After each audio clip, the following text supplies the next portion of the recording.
October is Breast Cancer Awareness Month. All week long, we're going to take an up-close look at the fight against the disease. Today, beauty and bravery in the face of breast cancer. Makeup artist Lori Ovitz has been teaching women how to camouflage the effects of cancer treatments. She gives step-by-step advice in her book, Facing the Mirror with Cancer.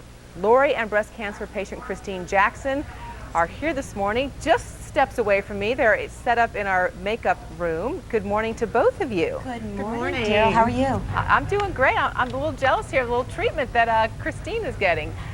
Yes. I'm all excited We're just about about it. to start. What are you looking for the most with help with Christine? Eyebrows and eyelashes. It'd be very nice to have back. And how long have you been without those? Tell us a little bit about your treatment and the challenges that you face. I am in my middle of the treatment right now. I've had 4 treatments, and I am feeling pretty good and just looking forward to what Lori can do for me today. Very good. Okay, and Lori, give us a couple tips because I know there's some folks watching at home that could use some of the same tips. Well, actually, all the tips and everything that I do in my makeup lesson is all in the book, Facing the Mirror with Cancer. And so there's great tricks as far as how to make the eyebrows look like you have more eyebrows, and if there's a loss, actually look real and look like hair. And we're going to do some false eyelashes so that Christine gets her eyelashes back and she'll be able to believe how natural they're going to look. And some under eye tricks so that way it will lift and perk up her eyes. Can you show us, like, just the eyebrow, for instance? Yes. Let's all get some eyebrows together with Christine right now. Well, first of all, what you want to do, especially if you have a loss of eyebrows, is to feel where the eyebrow bone is, and that way you know exactly where to put them if there's a loss. Now, I know that Christine's are a little spotty at the moment, and they're going to come back, so I always want to reassure patients that they're going to come back, but while they're coming out, what we're going to do is line up exactly where the eyebrow should start and stop, make a little dot in the corner, in the first eye. When you line up like this, make a little dot.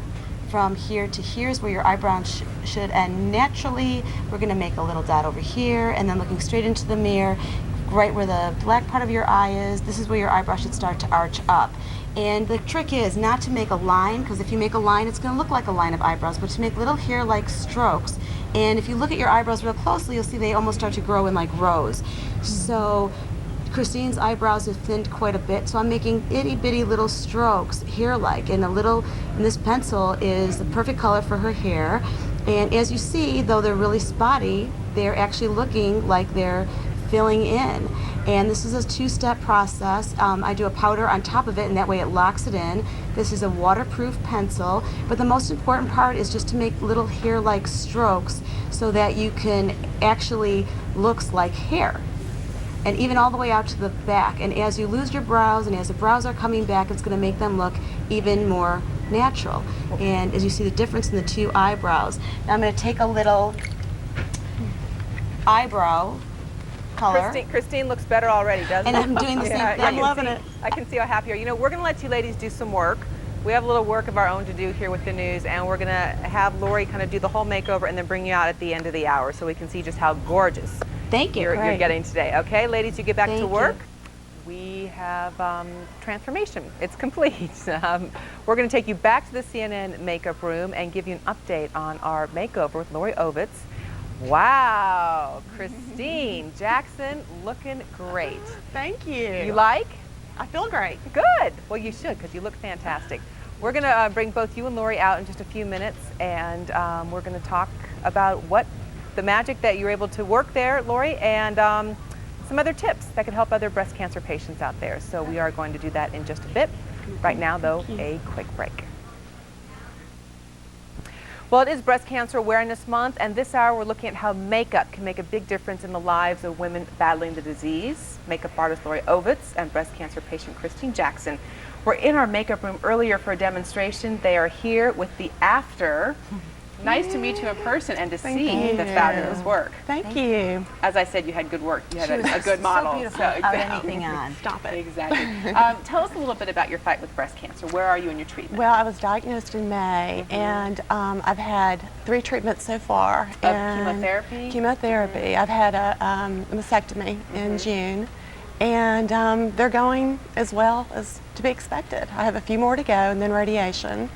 And it's just, wonderful to have Lori to work on me and make me look like I used to be, to some degree. What about the psychological effects of? I thought you made a really interesting point because people think about losing hair, but you don't think about losing eyelashes and eyebrows. And that happened probably after the second treatment. I noticed a loss, and it just really changes the way you look when you look at yourself in the mirror and how you go about your day, realizing that you just don't look the same.